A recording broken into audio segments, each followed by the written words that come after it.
Ang bihira din naman yung matandang yan. Ano? Ba't niya ginagano si Trudis? Napakasama naman ang ugali niya. Kaya pare-pareho na sila dun sa bahay na yun. Hayaan mo na kasi. Mabuti nga yun para meron tayong dahilan para kunin si Trudis. Sa bagay, maganda nga yun. Pero hindi. Alam mo bang may karapatan yung batang yun doon sa bahay na yun? Aba, pero may anak siya ni Nick Tay, may karapatan man o wala. Salamat po. Ganyan naman yung nangyayari. Inaapi-api lang siya dun. So, buti pang kunin na lang natin siya. Oo. Maliit man tong bahay na to, mas marami naman nagmamahal sa kanya dito. Correct. Kung gano'n, maganda siguro kung sunduin na natin si Trudis. Tara! Ano, bibis muna tayo. Manahimik ka. Kami na ang bahala. Sige po. 1,000,000 piso ang mapupunta sa aking biyenan na si Loli Toledo.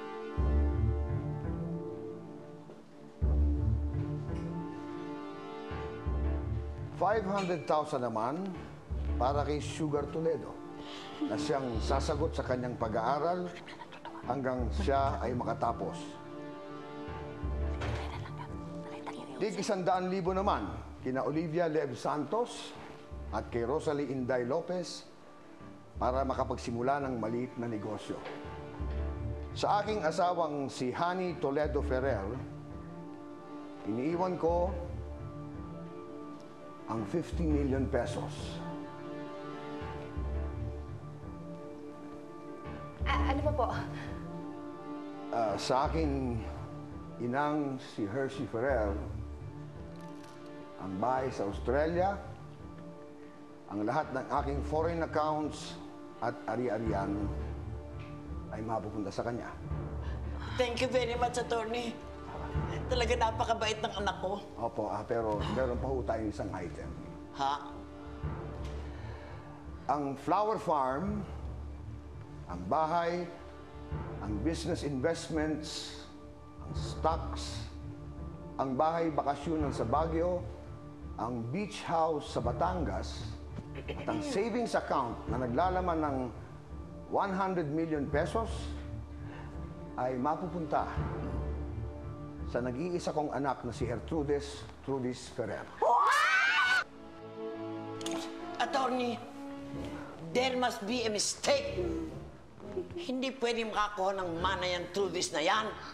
The truth is, I'm not even sure kung apo ko nga ang batang yan. Tama yan, Mama. My apologies, Mrs. Ferrer, but ito po ang kagustuhan ni Nick. Kanyang desisyon po ito. Pwede po bang baguhin? Ang testamento? Opo. Ay, pwede po.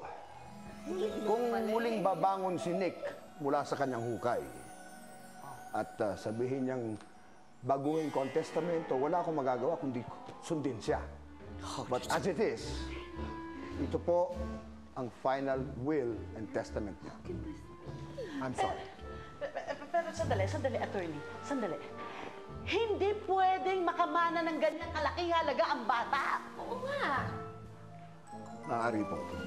Paano nangyari yun? Ewan ko.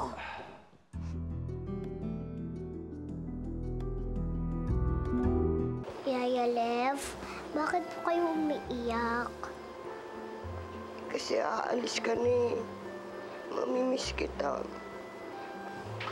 Wala po kayong malungkot. Masaya naman po kasi ako. Kasi makakasama ko na po si Tita Ched. Di ba alam mo nga, ikaw na nga yung tinuturing kong anak kasi malayo ako sa anak ko. Tama na po, Yaya Lev. Ang importante, makasama ko na po ang pamilya ko. At saka po, dapat po, hindi na po ako dito.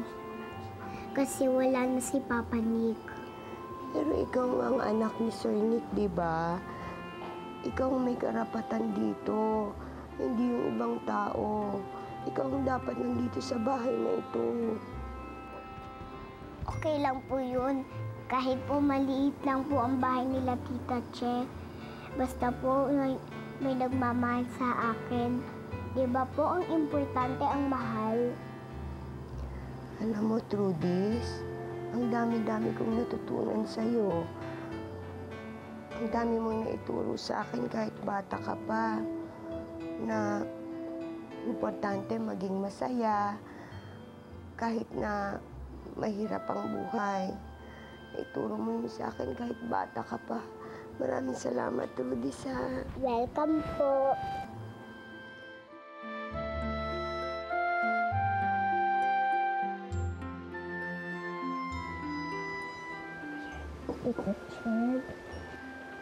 Trudis, ano, uwi na tayo? Opo.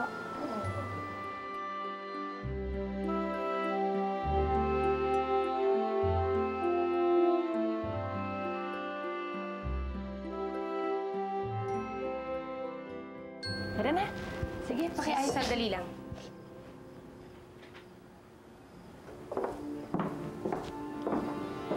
Hindi niyo pwede isama si Trudis. Hindi siya aalis sa bahay na to.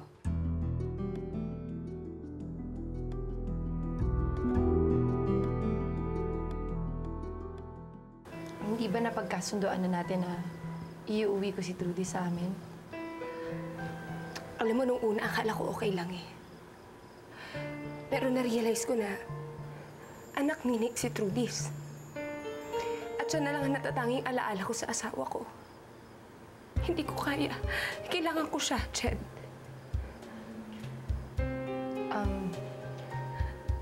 Hindi naman kasi remembrance yung bata para maalala mo ang asawa mo.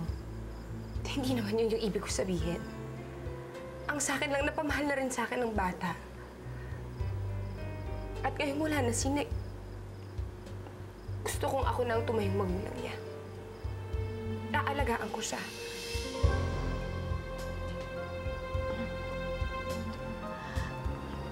Without her, this house would be so empty. She has brought so much joy into this house. Eh, di ba nga ayaw sa kanya nung matanda? Ayoko naman iwan siya dito at baka kung ano lang gawin sa kanya, baka masaktan pa siya. Ched, syempre nabigla lang si Mama. But don't worry, I'll make it a point na makilala talaga niya si Trudis. Di ba, Ma? Naisa talagang mabuting bata si Trudis. Naisa siyang anghel. Aalagaan ko siya. I'll protect her. Paano kung hindi siya matanggap ni Ma'am Hershey? Ano ka ba naman, Ched? Kung si Mami nga na napakasungit noon kay Trudis, eh napalambot niya yung puso. Si Mama pa. Totoo yan. Hindi ba allergic na allergic ako sa kanya noon? Pero now, I just can't live without her.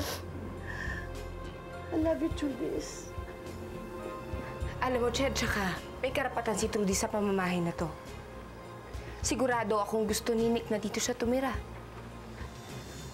Huwag naman natin alisan ng karapatan yung bata. Ako ang bahala kay Balae. Kakausapin ko siya ngayon din.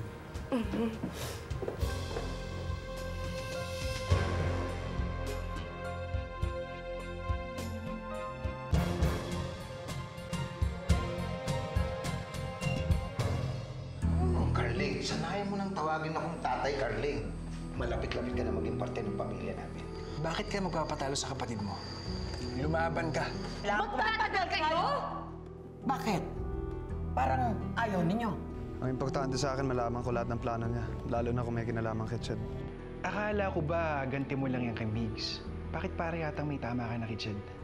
Pwede bang dumito na muna si Trudis? Mamili ka. Mananatili ang bata dito o aalis kayo? Ano, Trudis? Desisyon mo kung susunod. Ano bang gusto mo? Pagpunta dyan si Migs ngayon, kargado. Kumanda ka. Migs! Anong ginagawa mo dito? Kailangan tayo mag-usap, Ched. Alis na bang peste? Ay! Opo! Opo! Opo! Saan nandun yung dating kwartong ginamit niya? Gusto kong makita.